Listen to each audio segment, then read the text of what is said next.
that the TUI is out this week. Thanks, Brendan, for review. Now you can do npm install. We could probably push this to the brew, but now you can do npm install globally HyperDX TUI latest. Once you do that, this will install the binary. And the binary is called HDX. So now you have HDX now. This one has everything there, and then you can use -t UI to start with the terminal interface. Cool. And a couple features added this week. One is the error message. So like in HyperDX UI, when there's errors in the UI, it will actually show a nice error message on the top.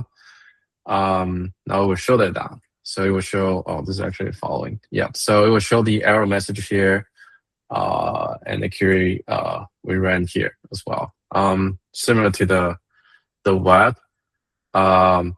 Another thing is that there's another command called Shift+A.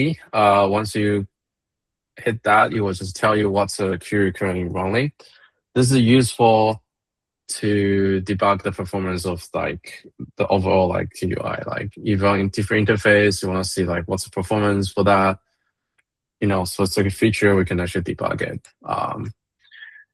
Cool. The other one I have is alerts. So now in the TUI, you can actually see the alerts by ClickStack. Now this will show you all the alerts, and then you can zoom in to see your alerts history as well.